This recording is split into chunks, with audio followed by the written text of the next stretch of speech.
الحمد لله رب العالمين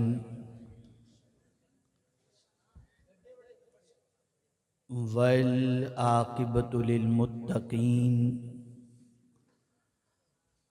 والصلاة والسلام على سيد الأنبياء والمرسلين وعلى آله وأصحابه الطيبين الطاهرين أما بعد فأعوذ بالله من الشيطان الرجيم بسم الله الرحمن الرحيم آمن الرسول بما أنزل إليه من ربه والمؤمنون صدق الله العظيم مخدوم گرامی وقار قابل صد افتخار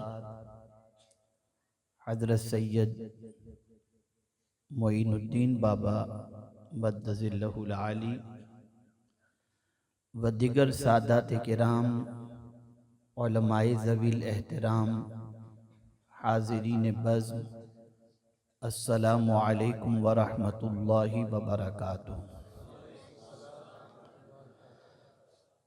میرے پیارے آقا صلی اللہ تعالی علیہ وسلم کے پیارے دیوانوں، آیہ کریمہ کے جس حصے کی تلاوت کا میں نے شرف حاصل کیا اس سے متعلق کچھ معروضات پیش کرنے سے پہلے آقا کریم رؤوف الرحیم علیہ التحیۃ والتسلیم کی بارگاہ بے کس پناہ میں جس طریقے سے میں پڑھاؤں اسی طریقے سے پڑھنے کی سعادت حاصل کریں۔ الصلاۃ والسلام علیک یا رسول اللہ، الصلاۃ والسلام علیک یا حبیب اللہ، الصلاۃ والسلام علیک یا نبی اللہ، الصلاۃ والسلام علیک یا نور اللہ، وعلی آلک واصحابک یا حبیب اللہ، صلی اللہ تعالی علیہ وسلم۔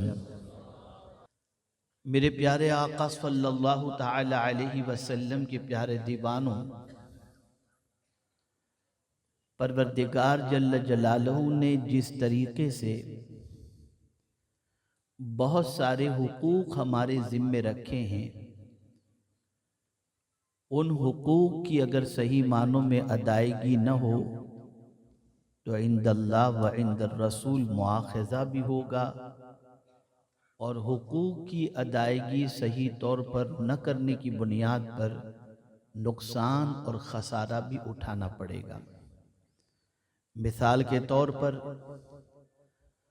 اکثر آپ خطابات سنتے ہیں تو اس میں یہ ضرور سنتے ہیں کہ ماں باپ کا حق ادا نہ کرنے والے کے لیے اللہ نے یہ فرمایا، اس کے رسول صلی اللہ علیہ وسلم نے یہ فرمایا۔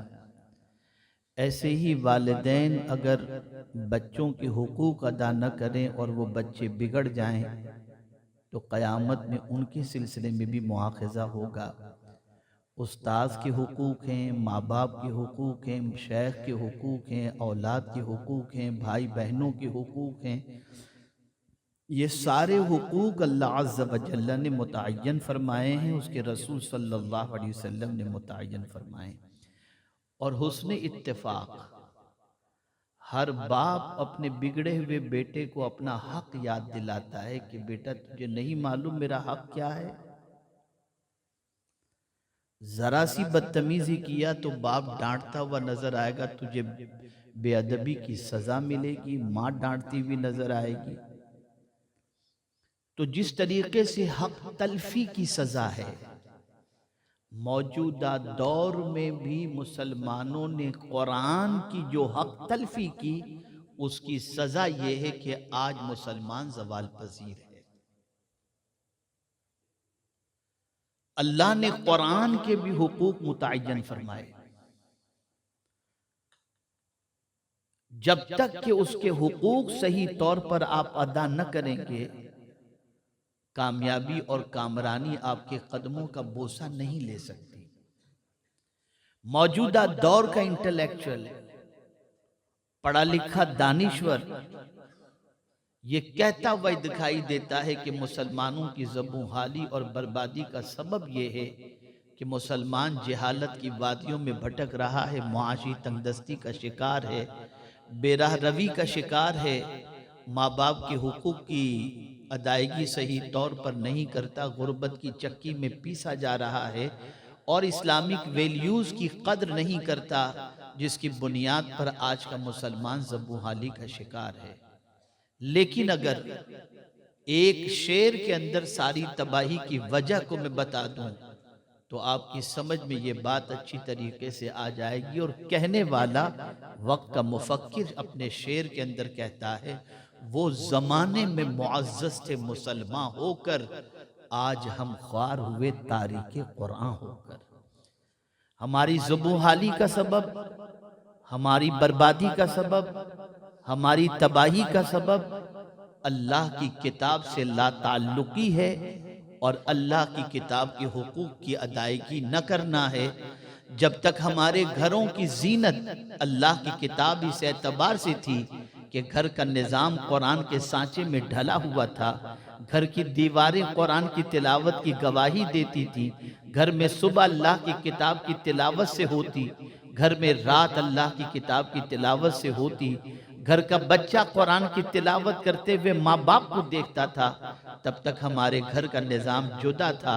لیکن جب سے سچویشن یہ بنی، آنکھ کھلی تو گالی بکتے ماں کو دیکھ رہا ہے، آنکھ کھلی تو ٹی وی دیکھتے ماں کو دیکھ رہا ہے، آنکھ کھلی تو باپ کو سگریٹ پیتے دیکھ رہا ہے، کبھی بچوں نے اپنے ماں باپ کے ہاتھ میں قرآن دیکھا ہی نہیں، اور بچوں کو ترغیب ملی ہی نہیں۔ نتیجتاً آج ہماری سچویشن جو ہے وہ اس طریقے کی ہے کہ جس کا تذکرہ کرنا بے سود ہے۔ ہر کوئی جانتا ہے کہ امت مسلمہ آج کہاں پر کھڑی ہے۔ ممکن ہے کہ آپ میں سے کسی کے ذہن میں یہ بات آئے کہ قرآن کے حقوق کیا ہیں، ذرا آج ہم جان لیں، تاکہ قرآن کی حق تلفی نہ ہو اور قرآن کے حقوق کو ہم صحیح طور پر ادا کر کے اللہ اور اس کے رسول جل جلالہ و صلی اللہ علیہ وسلم کی بارگاہ میں سرخروئی حاصل کر سکیں۔ میرے پیارے آقا صلی اللہ تعالی علیہ وسلم کے پیارے دیوانوں، سب سے پہلا حق قرآن کا کیا ہے؟ تو قرآن کہتا ہے آمن الرسول بما انزل الیہ من ربہ والمؤمنون، جو کچھ رسول اعظم صلی اللہ تعالی علیہ وسلم پر اللہ کی طرف سے نازل ہوا، اس پر اللہ کے رسول بھی ایمان لائے اور مومنین بھی ایمان لائے۔ تو اللہ کی کتاب کا پہلا حق یہ ہے کہ اس پر ایمان لاؤ کہ یہ کسی انسان کی کتاب نہیں، یہ اللہ کی کتاب ہے۔ یہ یقین رکھو، یہ ایمان رکھو۔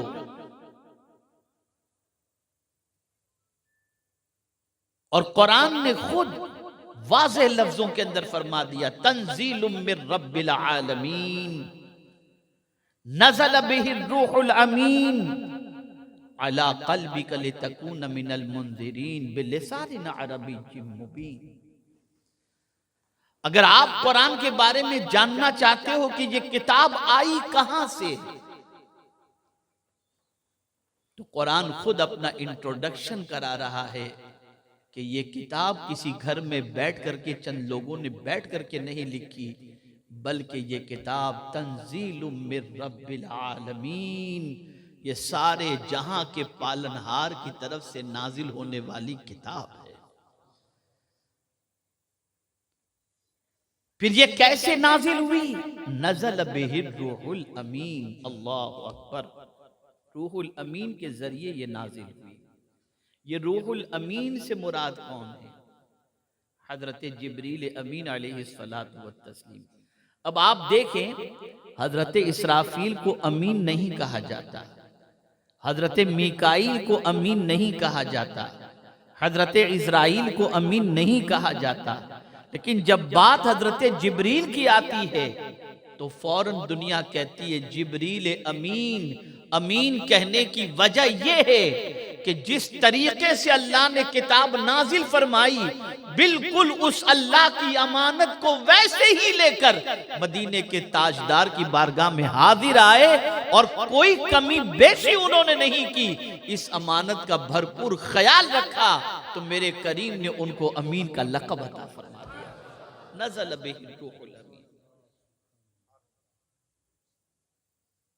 اے رسول اعظم صلی اللہ علیہ وسلم کے دیوانوں، میرے کریم کے علم میں یہ بات ہے کہ دنیا ترقی کرے گی، ماڈرن ٹیکنالوجی آگے بڑھے گی، دنیا ترقی کی شاہراہ پر گامزن ہوں گی، لیکن اس وقت کے لیے بھی یہ نہیں کہ 1500 سال 1450 سال پہلے دانشوروں سے صرف کہا گیا ہو، بلکہ قرآن کا چیلنج قیامت تک کے لیے اللہ نے رکھا کہ چاہے 1000 ترقی کر لو، 1000 کامیابی کی منزلوں کو طے کر لو، لیکن تمہاری ترقی اس مقام تک نہیں پہنچ سکتی جو اللہ کی کتاب کا مقام ہے۔ سن لو، تمہاری تحقیق یہ تو ہو سکتی ہے، تم آسمان کے اندر اڑ سکتے ہو، اسپیس پر قدم رکھ سکتے ہو، تم چاند کی زمین پر قدم رکھ سکتے ہو، یہ ساری چیزیں کر سکتے ہو، لیکن دنیا کے سارے سائنٹسٹ مل کر کے بھی اگر قرآن کی ایک آیت جیسی آیت بنانا چاہیں تو سائنٹسٹ کے لیے، پڑھے لکھے کے لیے یہ پاسبل ہے ہی نہیں، اس لیے کہ اللہ کا کلام اللہ کا کلام ہے اور بندے کا کلام بندے کا کلام ہے۔ تو یہ ایمان لاؤ کہ یہ اللہ کی کتاب ہے۔ اللہ اکبر، اس پر ایمان رکھو، پختہ ایمان۔ اور ابھی وسیم رضوی کے ذریعے آپ نے سنا ہوگا، یہ چند آیتیں نکال دو، یہ کرو وہ کرو، اس کے جیسے کروڑوں پیدا ہو کر کے مر جائیں گے، قرآن میں کوئی تبدیلی کبھی ہو ہی نہیں سکتی، اس لیے کہ اس کتاب کی حفاظت کا ذمہ میرے کریم نے لیا ہے۔ اے رسول گرامی وقار صلی اللہ علیہ وسلم کے دیوانوں، جیسا قرآن نازل ہوا اسی اصلی شکل کے اندر آج بھی قرآن موجود ہے، اور افسوس میں ان مسلمانوں پر کرتا ہوں جن کی پوزیشن یہ ہے کہ اللہ کی کتاب کو وہ درجہ نہیں دیتے جو اس کتاب کا درجہ ہے اور جو اس کتاب کا مقام ہے۔ تاریخ اٹھا کر کے دیکھو، اللہ نے صحابہ کو جو کامیابی اور کامرانی عطا فرمائی، اس کی وجہ کیا تھی؟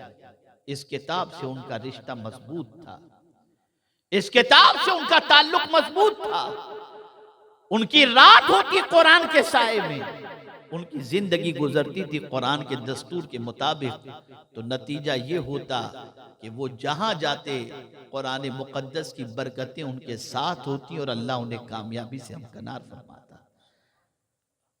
تو قرآن کا پہلا حق یہ ہے کہ اس پر ایمان لایا جائے کہ یہ اللہ کی کتاب ہے، اور اس میں جو کچھ بھی ہے، یعنی ایک ایک حرف اور ایک ایک نقطے پر کہ یہ اللہ کی کتاب ہے، اس پر ایمان لانا ضروری ہے۔ یہ نہیں کہ افتؤمنون ببعض الکتاب وتکفرون ببعض، چند آیتوں کے بارے میں آپ جو ہے ایمان لائیں اور چند آیتوں کا انکار کریں، ایسا ایمان نہیں۔ قرآن چاہتا ہے اس کے ایک ایک نقطے پر تمہارا ایمان ہونا چاہیے کہ یہ سب کچھ اللہ رب العزت جل جلالہ کی طرف سے ہے۔ تو اس کتاب کا پہلا حق اس پر ایمان لاؤ، جم جاؤ اس کے اوپر۔ اس کتاب جیسی کوئی کتاب ہے ہی نہیں، اور دنیا کے سارے پڑھے لکھے مل کر کے بھی اس کتاب کی ایک آیت جیسی آیت بنانا چاہیں محال ہے، ناممکن ہے، کر ہی نہیں سکتے، اس لیے کہ یہ کتاب میرے کریم کی کتاب ہے۔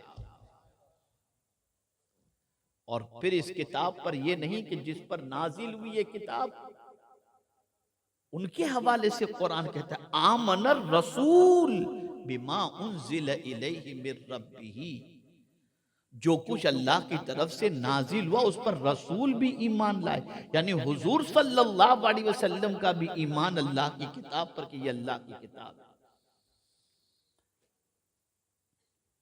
اور جب یہ ایمان پختہ ہو جاتا ہے کہ یہ اللہ کی کتاب ہے اور آدمی اپنا ایمان اس پر پختہ کر لیتا ہے، تو پھر اس کی سچویشن یہ ہوتی ہے کہ اسی ایمان کی بنیاد پر وہ بندہ متحرک ہو جاتا ہے، اس کا جمود ٹوٹتا ہے۔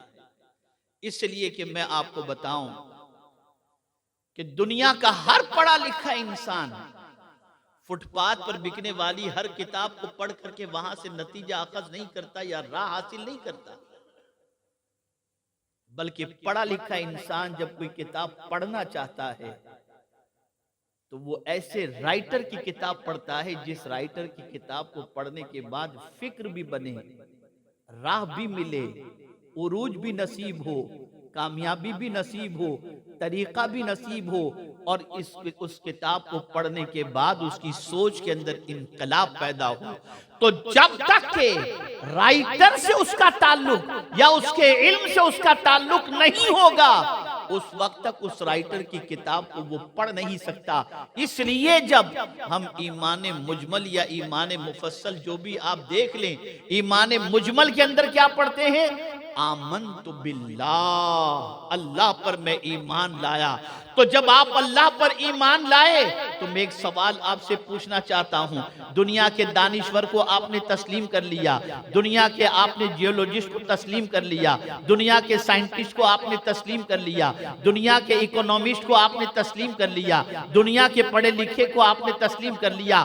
آئیے تھوڑا سا مذہب سے قریب کرتے ہوئے میں عرض کروں، امام بخاری کو آپ نے تسلیم کر لیا تو بخاری کو قرآن مقدس کے بعد سب سے صحیح کتابوں میں سے کتاب تسلیم کرنے کے لیے تیار ہو گئے۔ تو میں آپ سے پوچھنا چاہتا ہوں کہ اے رسول اعظم کے دیوانوں، جب امام بخاری کی عظمت کو تسلیم کرنے کے بعد بخاری کو تم جب وہ عظمت دیتے ہو تو مجھے بتاؤ، اگر رب سے تعلق مضبوط ہو جائے تو اللہ کی کتاب کی کتنی عظمت ہمارے دل میں ہوگی۔ آج اگر ہمارے دل میں عظمت قرآن کی قلت ہے تو اس کی سب سے بڑی وجہ یہ ہے کہ تعلق باللہ ہمارا کمزور ہو چکا ہے۔ میں نے ابھی گزشتہ کل ایک نشست میں نے بات بتائی کہ تعلق باللہ جب مضبوط ہوتا ہے تو مایوسی سے انسان نکل جاتا ہے، تعلق باللہ جب مضبوط ہوتا ہے تو مستقبل کے خطرات سے بے نیاز ہو جاتا ہے، تعلق باللہ جب مضبوط ہوتا ہے تو بندہ بے روزگاری کے تصور سے دور نکل جاتا ہے، تعلق باللہ جب مضبوط ہوتا ہے تو بندہ ہر خوف سے بے نیاز ہو کر کے اپنی زندگی گزارتا ہے۔ اسے میں قرآن کی روشنی میں تھوڑا سا سمجھا دوں۔ پیغمبر رحمت صلی اللہ علیہ وسلم کا تعلق باللہ کتنا اسٹرانگ تھا، کتنا اسٹرانگ تھا۔ غار ثور کے اندر دو ہیں، رسول اعظم صلی اللہ علیہ وسلم اور صدیق اعظم، دونوں موجود ہیں۔ سچویشن ایسی ہے کہ دشمن غار کے دہانے تک پہنچ چکا ہے۔ کوئی اور بات بھی حضور صدیق اکبر کی تسلی کے لیے فرما سکتے تھے، یہ کہہ سکتے تھے ابو بکر غم نہ کرو، کوئی ٹینشن لینے کی ضرورت نہیں ہے، کوئی اپنے تک نہیں پہنچ سکتا، یہ ساری باتیں فرما سکتے، لیکن توحید کا جام میرے مصطفیٰ کو پلانا تھا تو فرمایا ابو بکر لا تحزن ان اللہ معنا، ابو بکر غم نہ کرو، اللہ ہمارے ساتھ۔ تو تعلق باللہ جب مضبوط ہوتا ہے تو بندہ ہر غم سے بے نیاز ہو جاتا ہے۔ اسی کو تھوڑا سا اور آگے عرض کرتا ہوا چلوں، جب جنگ بدر کے موقع پر شکست خوردہ مکے کے لوگ پلٹ کر جاتے ہیں، تو ابو سفیان نے کہا تھا آئندہ سال پھر ہم اسی جگہ پر جمع ہوں اور جنگ کریں گے بدر ثانی کے لیے۔ رسول گرامی وقار صلی اللہ علیہ وسلم نے چیلنج قبول کر لیا، آئیں گے آئندہ سال، اور تاجدار کائنات صلی اللہ علیہ وسلم نے تیاریاں شروع کر دی۔ ابو سفیان کو مکے میں اطلاع ملی کہ پیغمبر رحمت صلی اللہ علیہ وسلم تیاری کر رہے ہیں۔ اب ابو سفیان اس جنگ کو ٹالنا چاہتے تھے، اسی طرح سے ٹل جائے، اور ڈر بھی تھا کہ رسول اعظم صلی اللہ علیہ وسلم سے جنگ کریں گے، ابھی وہ آغوش اسلام میں قدم نہیں رکھے تھے، تو سوچتے ہیں کہ جنگ کریں گے تو واپس شکست نہ ہو جائے، لیکن جگ ہنسائی نہ ہو، جگ ہنسائی نہ ہو، اس کے لیے کوئی تو حربہ استعمال کرنا پڑے گا۔ اب میڈیا کا رول کیا ہوتا ہے اسے سمجھو آپ۔ آج بھی کیوں میڈیا پر غیروں نے قبضہ کر رکھا ہے؟ وجہ یہ ہے کہ آپ تک صحیح اطلاعات نہ پہنچے، وہی اطلاعات پہنچے جو آپ کے مورل کو ڈاؤن کر دے۔ ابھی جو فلسطین کے اندر ہوا، 11 دنوں تک جنگ چلی، آپ کو معلوم ہے اسرائیل کا کتنا نقصان کیا ان لوگوں نے؟ 900 ارب ڈالر کا نقصان کیا ہے، فلسطینیوں نے 900 ارب ڈالر کا نقصان کیا ہے۔ لیکن میڈیا میں کیا بتایا جا رہا تھا؟ سوشل میڈیا پر آپ دیکھیں فلسطین کے بچے رو رہے ہیں، عمارتیں گر رہی ہیں، یہ ساری چیزیں، تاکہ مسلمان بالکل دب جائے، مورل ڈاؤن ہو جائے۔ میں کہتا ہوں اگر جنگ میں اسرائیل کو فتح نصیب ہوئی تو پھر نیتن یاہو کو کیوں جانا پڑا اور موساد کے چیف کو ریزائن کیوں دینا پڑا؟ میڈیا آج جتنا بھی ہے سب آپ کو جو دکھاتا ہے وہ صحیح نہیں۔ میں آپ کو قرآن کی روشنی میں سمجھا رہا ہوں تاکہ آپ سمجھ سکیں۔ تو ابو سفیان نے دیکھا کہ سچویشن بڑی ورسٹ ہے، اور جنگ کے اندر اگر ہم گئے تو شکست ہمارا مقدر بن جائے گی۔ تو مدینہ شریف سے ایک صاحب مکہ مکرمہ آئے ہوئے تھے، ابو سفیان نے ان سے میڈیا کا رول پلے کرنے کے لیے کہا۔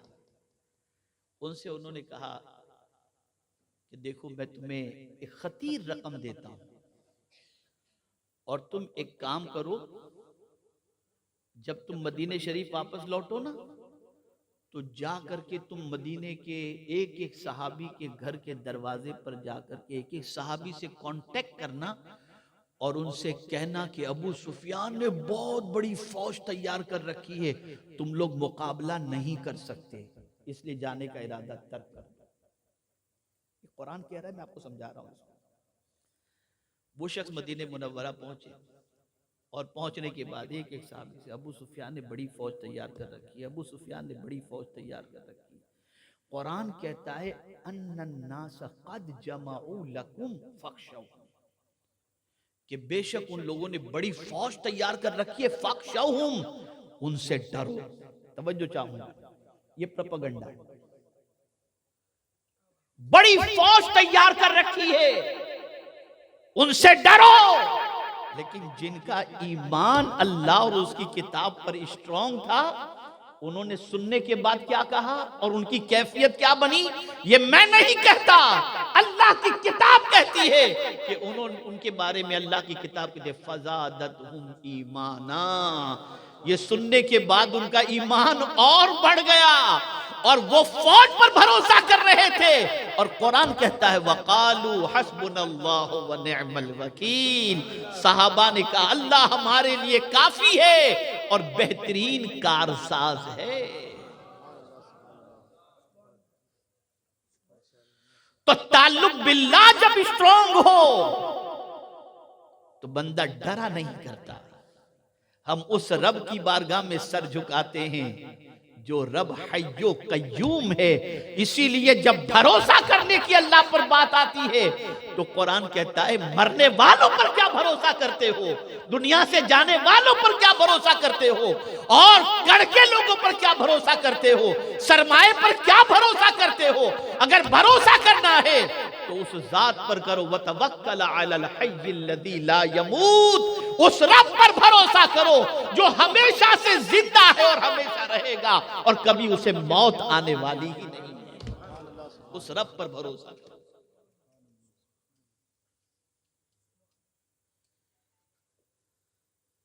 تو جب اللہ پر ہمارا کامل توکل ہو جائے، ایمان باللہ ہمارا مضبوط ہو جائے، تو پھر ہماری کیفیت یہ ہوگی کہ ہمارا اٹھنا بھی قرآن کے سائے میں، بیٹھنا بھی قرآن کے سائے میں، لیٹنا بھی قرآن کے سائے میں، چلنا بھی قرآن کے سائے میں، اور اٹھنا بھی قرآن کے سائے میں۔ لیکن ہم نے تو اپنے اللہ کے بارے میں کچھ جانا ہی نہیں، اور جانتے ہی نہیں، جانا نہیں، جانتے ہی نہیں کچھ کہ ہم کس کے بندے ہیں اور ہمارے رب کی شان کیا ہے، جانتے ہی نہیں۔ تو جب اس رب کی عظمتوں کو جانو گے، پڑھو گے، سمجھو گے، تو عام انسان کے حوالے سے جب تمہارا تعلق اور تمہارا گمان یہ ہو جاتا ہے کہ یہ تو بہت بڑا رائٹر ہے، تو پھر اس کی کتاب چاہے کتنی ہی مہنگی کیوں نہ ہو تم خرید کر اس سے رہنمائی حاصل کرتے ہو۔ تو جب اللہ پر تمہارا ایمان پختہ ہو جائے گا تو پھر کسی اور طرف تمہاری توجہ نہیں ہوگی، تمہاری توجہ اللہ کی کتاب کی طرف ہو جائے گی، اللہ کی کتاب کی طرف۔ صحابہ کا یہی حال رہا، خود رسول گرامی وقار صلی اللہ تعالی علیہ وسلم کی یہی کیفیت رہی۔ ہم نے قرآن پر ایمان کس اعتبار سے لیا؟ ایک برکت والی کتاب، بس۔ مال میں برکت، زندگی میں برکت، کھانے میں برکت، دکان میں برکت، مکان میں برکت، اور مرنے والا مرا تو اس کے ایصال ثواب کے لیے قبر میں برکت، بس۔ اس کے علاوہ کیا ہے؟ کیا تعلق ہے ہمارا قرآن سے؟ وجہ یہ کہ ہم قرآن کے حقوق نہیں جانتے۔ کیوں دنیا گھبرا رہی ہے؟ آپ کو شاید نہیں معلوم یہ گانوں کا سسٹم جو اتنی تیزی سے چل رہا ہے کہ کار میں گانے، فلائٹ میں گانے، بس میں گانے، ٹرین میں گانے، بچے نوجوان جو ہیں ان کے موبائل کے اندر گانے، یہ گانے اتنے عام کیوں کیے جا رہے ہیں؟ قرآن سے روکنے کے لیے۔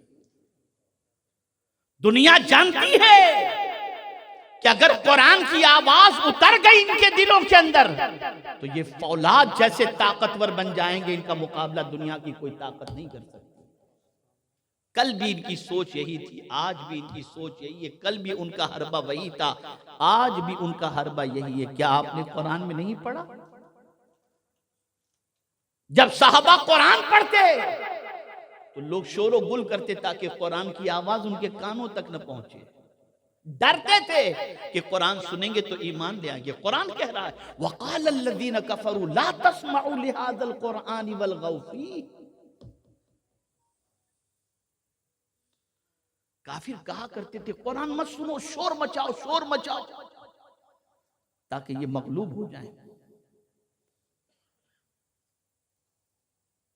آپ ذرا سوچو، ہمارے کانوں میں قرآن کی آواز نہیں پہنچ رہی، اس لیے ہم مغلوب ہیں۔ قرآن سننے کا جذبہ ختم ہو گیا، مغلوب ہیں۔ قرآن پر عمل کا جذبہ ختم ہو گیا، مغلوب ہیں۔ قرآن کے سائے میں زندگی گزارنے کا جذبہ ختم ہو گیا، مغلوب ہیں۔ اور جب ہم قرآن کا دامن تھام لیں گے تو اللہ ہمیں اٹھا لے گا اور ہمیں عروج اور کامیابی کی شاہراہ پر گامزن فرما دے گا۔ تو پہلا حق اس کتاب کا یہ ہے کہ اس پر ایمان لاؤ کہ یہ اللہ کی کتاب ہے اور اس جیسی کوئی کتاب ہے ہی نہیں، کوئی نہیں۔ اور پھر اس کتاب کی شان کیا ہے؟ تمہیں کوئی راستہ چاہیے نا، آج مسلمان کہہ رہا ہے کہ ہمیں کوئی راستہ نہیں دکھائی دیتا، کیا کریں؟ تو کوئی پولیٹیشین کہتا ہے ایسا کرو، کوئی سائنٹسٹ کہتا ہے ایسا کرو، کوئی بزنس مین کہتا ہے ایسا کرو، کوئی کیا کہتا ہے، کوئی کیا کہتا ہے۔ تو ہو سکتا ہے بتانے والے کا راستہ سیدھا بھی ہو اور ٹیڑھا بھی ہو، لیکن اگر آپ کو ایسا راستہ چلنا ہے جو بالکل سیدھا راستہ ہو، اور جس راستے پر چلنے کے بعد آپ منزل مقصود کو پہنچ جاؤ، تو قرآن سے پوچھتے ہیں کہ بھئی وہ راستہ ذرا ہے قرآن تو ہی بتا دے، تو قرآن اپنا تعارف کراتا ہے، ان ھذا القرآن یہدی للتی ہی اقوم، کہ بے شک یہ قرآن سب سے سیدھا راستہ دکھانے والی کتاب ہے۔ یہ کتاب سیدھا راستہ دکھاتی ہے، اس کتاب کی گائیڈ لائن کو فالو کرنے والا انسان، اس کی فیملی لائف بھی بہتر ہو جاتی ہے، اکنامک لائف بھی بہتر ہو جاتی ہے، اسٹوڈنٹ لائف بھی بہتر ہو جاتی ہے، معاشرتی زندگی اور سوشل لائف بھی اس کی بہترین ہو جاتی ہے اگر وہ اپنی زندگی کو قرآن کی روشنی کے مطابق چلائے۔ تو اس لیے کہ یہ کتاب سیدھا راستہ دکھانے والی کتاب ہے، اور سیدھا ہی نہیں، سب سے سیدھا راستہ دکھانے والی کتاب ہے۔ تو پہلا حق اس کتاب کا یہ ہے کہ اس پر ایمان لاؤ۔ سمجھ گئے میری بات؟ سمجھے یا نہیں سمجھے؟ آپ جواب دیں تو مجھے بھی سمجھ میں آئے کہ آپ سمجھ رہے ہیں۔ سمجھے نا اس کتاب پر؟ لیکن کیسا ایمان؟ ہاں یہ اللہ کی کتاب ہے، ایسا نہیں، یہ ایسی اللہ کی کتاب ہے کہ اس کتاب جیسی کوئی کتاب ہے ہی نہیں،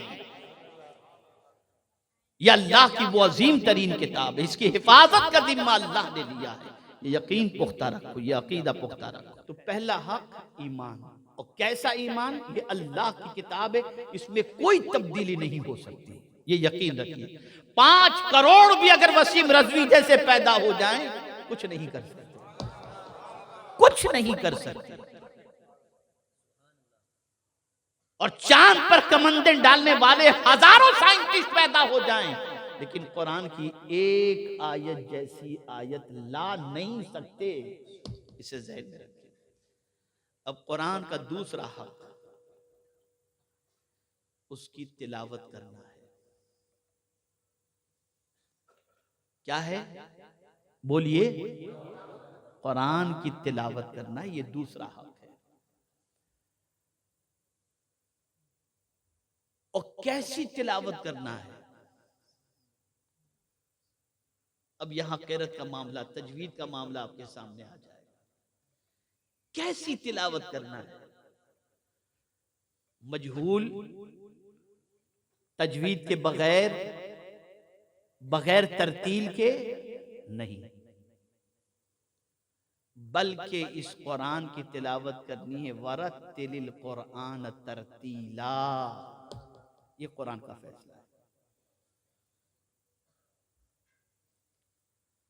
اور ساتھ ہی ساتھ اس کتاب کی تلاوت کو اپنی زندگی میں ایسی شامل کر لو کہ پروردگار جل جلالہ قرآن مقدس میں ارشاد فرماتا ہے یَتْلُونَهُ حَقَّ تِلَاوَتِهِ، کہ اس طرح سے تلاوت کرتے ہیں جیسے تلاوت کرنے کا حق ہے۔ اور تلاوت کا حق کیا ہے؟ معروف طریقے سے آپ قرآن پڑھیں، مجہول طریقے سے۔ میں تو کبھی کبھی ڈرتا ہوں کہ جب کبھی میں ذکر کراتا ہوں اور اس وقت جب یہ پڑھاتا ہوں استغفر اللہ ربی من کل ذنب واتوب الیہ، تو بہت سارے اتوبو کی جگہ اتوبو پڑھ لیتے ہیں۔ اتوبو کے معنی توبہ کے ہوتے ہیں کہ میں توبہ کرتا ہوں اس کی طرف، اور اتوبو کے معنی کیا ہوتا ہے؟ عتاب کے ہوتا ہے، اللہ کی قہر و غضب کا ہوتا ہے۔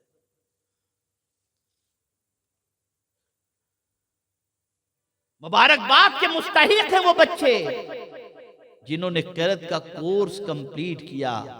میں کہتا ہوں اپنے بچے کو انگریزی پھڑ پھڑ بولنے کے لیے تیاری کروانے والوں اور اس پر فخر کرنے والوں، سب سے پہلے قرآن تجوید کے ساتھ پڑھنا سیکھو بھی اور سکھاؤ بھی، اس لیے کہ تم اگر انگریزی میں اور تمہاری اولاد انگریزی میں گفتگو کرے گی تو دنیا کا پڑھا لکھا انسان کہے گا بہت اچھی انگلش بولتا ہے، بڑا اچھا پڑھا لکھا انسان لگتا ہے، بڑا بہتر انسان لگتا ہے۔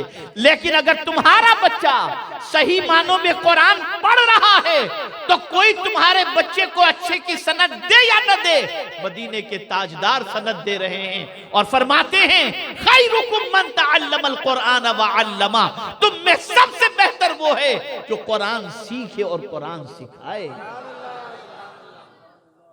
تو صادق و مصدوق صلی اللہ علیہ وسلم بہتری کی سند عطا فرماتے ہیں۔ تو تلاوت تجوید کے ساتھ کرو اور سیکھو، وقت نکالو، جاؤ، پیسہ خرچ کرو، دو حفاظ و قراء کو اچھا نذرانہ اور اچھی طریقے سے ٹائم اسپینڈ کر کے اپنے آپ کو بھی اور اپنے بچوں کو بھی ان کے پاس سیکھنے کے لیے لے جانے کی کوشش کرو۔ جب تک کہ یہ مزاج نہیں بنے گا تو صرف بریانی کھا لینے سے اور گھر میں کتاب کو، اللہ کی کتاب کو بلندی پر رکھ دینے سے اس کتاب کا حق ادا نہیں ہوگا۔ اس کتاب کا حق یہ ہے کہ اس کتاب کو اچھی طریقے سے پڑھنا سیکھو اور اس کی تلاوت کرو۔ رحمت عالم نور مجسم صلی اللہ علیہ وسلم نے ارشاد فرمایا وہ گھر قبرستان ہے جس گھر میں قرآن کی تلاوت نہیں ہوتی، وہ گھر قبرستان ہے۔ اور علامہ اسماعیل حقی رحمت اللہ تعالی علیہ نے محبت رسول کی علامت کے حوالے سے فرمایا کہ محبت رسول کی ایک علامت یہ ہے کہ بندہ قرآن کی تلاوت سے دلچسپی لینے لگتا ہے۔ یہ ایک محبت رسول صلی اللہ علیہ وسلم کی یہ بھی ایک علامت ہے کہ بندہ قرآن کی تلاوت کثرت سے کرتا ہے۔ ارے اس کی تلاوت کا حال یہ ہے کہ جس پر یہ کتاب نازل ہوئی اس رسول سے میرا مولا فرماتا ہے اتلو ما اوحیا، تلاوت کرو جو کچھ میں نے تم پر وحی کی ہے۔ تو خود رسول اعظم صلی اللہ علیہ وسلم اس کتاب کی تلاوت کرتے ہیں۔ یہاں تھوڑا سا کریکشن کر دوں، برا لگانے کی کوئی بات نہیں ہے اور لگے تو دوسری مرتبہ مجھے بلائیے گا نہیں، لیکن آپ سمجھو ہمیں کوئی وظیفہ دے دیا جاتا ہے، پیر صاحب نے دے دیا، اس وظیفے کی برکت اپنی جگہ پر ہے، اس سے انکار نہیں، لگ گئے، صبح اٹھ کر نماز پڑھیں کہ نہ پڑھیں پہلے وہ پڑھ کر جاتے ہیں۔ لوہے قرآنی کو دیکھ کر کے ہم دکان پر جاتے ہیں، کیا تو مال میں برکت ہو۔ ایسا ہوتا یا نہیں ہوتا؟ جواب دیں آپ بھائی، جواب دیجئے، ہے نا؟ کرتے ہیں نا؟ سب کے وظیفے کو آپ قبول کر رہے ہو، نبی کے وظیفے کو کب قبول کرو گے؟ ذرا اس طرف بھی تو توجہ رکھو۔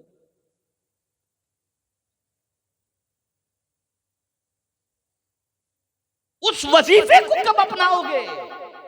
میرے آقا صلی اللہ علیہ وسلم ارشاد فرماتے ہیں کہ اگر کوئی شخص قرآن شریف کی تلاوت میں اتنا گم ہو گیا کہ دعا مانگنے کا وقت بھی تلاوت میں خرچ کر دیا اور دعا نہ مانگ سکا، سرکار فرماتے اس کی طلب سے زیادہ مولا اسے عطا فرمائے، اس کی خواہش سے زیادہ مولا اسے عطا فرمائے۔ یہ قرآن کی تلاوت۔ حضرت عبداللہ ابن مسعود رضی اللہ تعالیٰ عنہ بیمار ہوئے،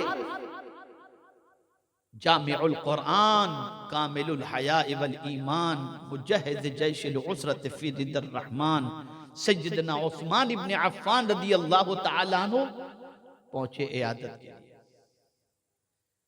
دیکھا تو محسوس کر لیا آپ نے کہ اب زیادہ دنوں تک کی زندگی نہیں ہے اور آپ بے پناہ دولت لے کر کے پہنچے تھے. ارشاد فرمایا عبداللہ یہ تمہارے پاس رکھو، تمہیں کچھ ہو گیا تو تمہاری بچیاں ہیں انہیں یہ رقم کام آئے گی، انہیں یہ رقم کام آئے گی. بیمار حضرت عبداللہ ابن مسعود رضی اللہ تعالیٰ عنہ اٹھ کر کے بیٹھ گئے اور عرض کرنے لگے حضور آپ کو کیا ایسا لگتا ہے کہ میرے مرنے کے بعد میری بچیاں فاقے میں گرفتار ہو جائیں گی؟ خدا کی قسم میری بچیوں کے گھر میں کبھی فاقہ آ ہی نہیں سکتا. حضرت عثمان ابن عفان نے فرمایا کہ تم اتنے یقین کے ساتھ کس بنیاد پر کہہ رہے ہو؟ تو کہتے ہیں آقا کریم صلی اللہ علیہ وسلم نے ارشاد فرمایا جو شخص اپنی بچیوں کو سورہ واقعہ کی تلاوت کا عادی کر دے، اور جو بچیاں سورہ واقعہ، جو بھی بچی ہو یا بچہ سورہ واقعہ کی تلاوت کا روز رات کا عادی بن جائے، اس کے گھر میں کبھی فاقہ نہیں آ سکتا. میں نے اپنی بچیوں کو سورہ واقعہ یاد کرا دی اور میری بچیاں روزانہ سورہ واقعہ کی تلاوت کرتی ہیں، میری بچیوں کو کبھی فاقہ نہیں. تو قرآن شریف کی تلاوت کرنا یہ اس کا دوسرا حق ہے. میں آپ سے ایک سوال پوچھنا چاہتا ہوں، جتنا واٹس ایپ کو آپ چیک کرتے ہو، جتنا اخبار اوپر سے لے کر نیچے تک اور پورا پڑھ ڈالتے ہو، روزانہ آپ این ڈی ٹی وی اور زی ٹی وی اور اے بی پی ٹی وی پہ جا کر کے نیوز جتنا دیکھتے ہو، آپ تھوڑا سا یاد کرو کہ آخری مرتبہ قرآن کی تلاوت آپ نے کب کی تھی؟ یاد کرو کب آپ نے قرآن کھولا تھا آخری مرتبہ، ذرا اس کو یاد کرو. اور دوسرے اینگل سے میں آپ سے سوال پوچھتا ہوں کہ آپ میں سے کتنے ایسے ہیں جن کو قرآن پڑھنا آتا ہے؟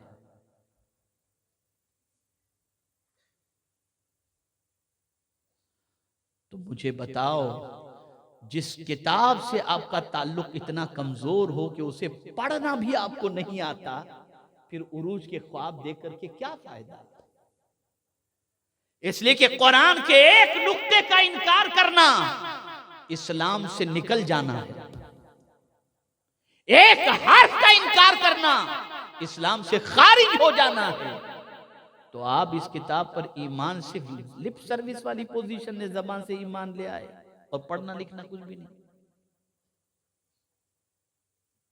بہت دعائیں ہم کرتے ہیں، اے اللہ ہم پر رحم فرما، اے اللہ ہم پر کرم فرما. بالکل دعا کرنی چاہیے، وہ رحم نہیں فرمائے گا تو کون کرے گا. لیکن اس نے ایک جگہ کہا کہ تم نہ مانگو مجھ سے، چپ رہو. اگر تم چاہتے ہو کہ میں تم پر مہربانی کروں تو تم خالی چپ رہو، تب بھی میں تم پر مہربانی کروں. کب چپ رہو؟ کہاں چپ رہو؟ تو قرآن کہتا ہے اذا قرئ القرآن فاستمعوا له وانصتوا لعلکم ترحمون. جب قرآن پڑھا جائے چپ رہو اور خاموشی سے سنو، مت مانگو. اگر نہیں مانگو گے کوئی بات نہیں، لیکن چپ رہنے اور سننے پر بھی ہم تم پر رحم و کرم کی بارشیں نازل کر دیں. جس قوم کی سچویشن ایسی ہو کہ قرآن سننا بھی اچھا نہ لگتا ہو، پڑھنا بھی اچھا نہ لگتا ہو، وہ قوم عروج کی شاہراہ پر کیسے گامزن ہو سکتی ہے؟ تو قرآن کی تلاوت یہ اس کا دوسرا حق ہے. قرآن کا تیسرا حق، یہ ساری چیزیں تفصیل چاہتی ہیں، ایک ایک حق پر تفصیلی گفتگو ہو سکتی ہے، لیکن میں تھوڑا سا گفتگو کو سمیٹتے ہوئے چلتا ہوں. تیسرا حق کیا ہے قرآن کا؟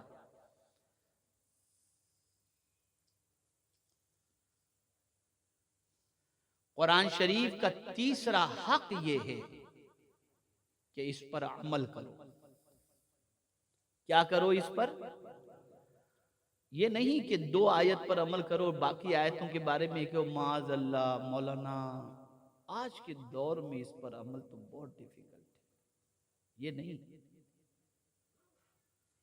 قرآن کہتا ہے اتبعوا ما انزل الیکم من ربکم، اور اگر تم سیدھے راستے کے مسافر بننا چاہتے ہو فاتبعوہ لعلکم تہتدون ھدی للمتقین. ایک طرف اتباع حضور کی کرنے پر ہدایت کے بارے میں فرمایا گیا، اور ایک طرف قرآن کے بارے میں فرمایا گیا کہ اتبعوا ما انزل الیکم من ربکم ولا تتبعوا من دونہ اولیاء قلیلا ما تذکرون. یہ قرآن کہہ رہا ہے. اور سب سے اچھی بات جس پر عمل کرنا چاہیے وہ کیا ہے؟ وہ قرآن ہے. کبھی ہم نے اس کو عمل کی کتاب سمجھنے کی زحمت کی؟ بلکہ میں اگر کہوں تو غلط نہ ہوگا، پوری دنیا میں ایک جگہ کی بات نہیں کر رہا، ناقص آبزرویشن کے اعتبار سے پوری دنیا کا اگر جائزہ لیا جائے تو 5، 7، 8، 10 احکام سے زیادہ یا آیتوں سے زیادہ قرآن پر عمل ہو ہی نہیں رہا. نماز، روزہ، حج، زکوٰۃ، بس یہ کچھ چیزیں ہیں اس پر تھوڑا سا عمل ہوتا ہے. باقی ساری کتاب کو ہم نے طاق کی زینت بنا دی، اور معاذ اللہ بہت سارے مسلمانوں نے اسے عمل کی کتاب تو سمجھا ہی نہیں، صرف یہ ہے کہ برکت کی کتاب سمجھ کر کے اس کو بیٹھ گئے. قرآن کہتا ہے ھذا کتاب انزلناہ مبارک فاتبعوہ، پیروی کرو اس کی، اتباع کرو اس کی. اب اتباع کسے کہتے ہیں اس کو بھی سمجھو، اس کو بھی سمجھو. پیروی کسے کہتے ہیں؟ اللہ اکبر، اللہ اکبر.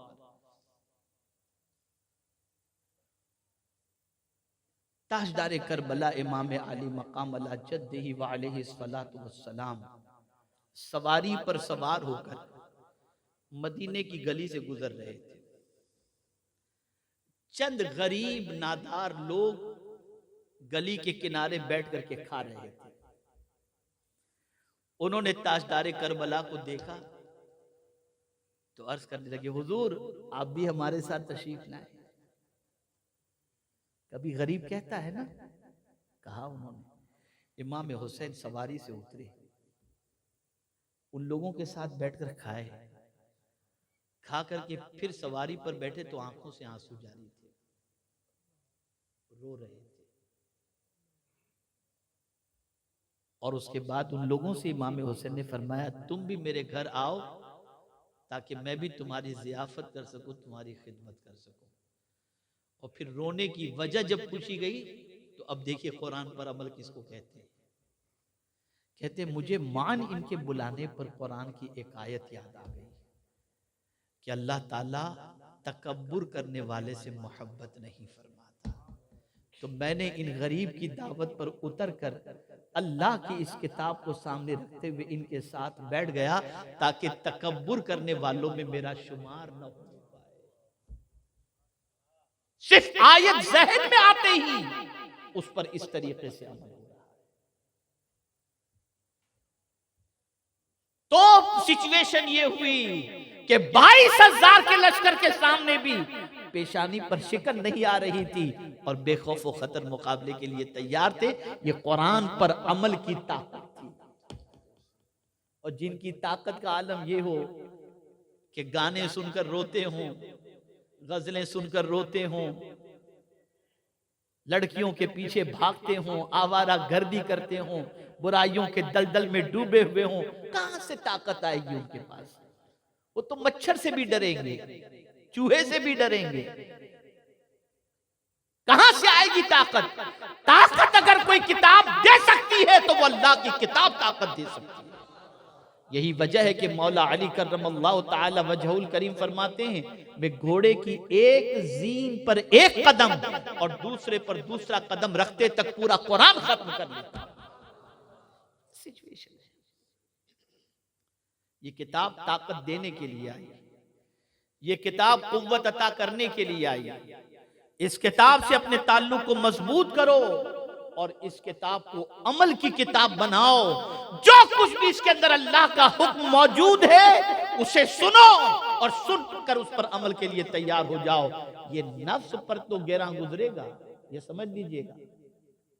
جب بھی قرآن کی کسی آیت پر عمل کی بات آئے گی نا، سننے کے بعد ارے یار بہت ڈیفیکلٹ ہے، نقصان ہو جائے گا، معاذ اللہ، اپنی عقل سے آپ سوچیں گے. تو میں ہمیشہ کہا کرتا ہوں عقل اور ایمان کا جب تقابل ہو نا تو عقل کے فیصلے کو قبول مت کرنا، ایمان کے فیصلے کو قبول کرنا۔ مثال کے طور پر میں آپ کو بتاؤں، آپ کے بینک کے اندر لاکھوں روپے پڑے ہوئے ہیں،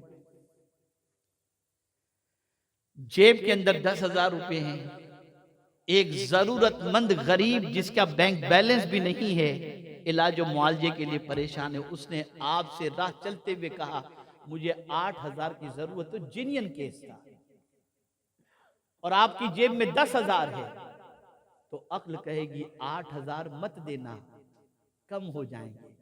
ایمان کہے گا دے دے، اللہ زیادہ عطا کر دے گا۔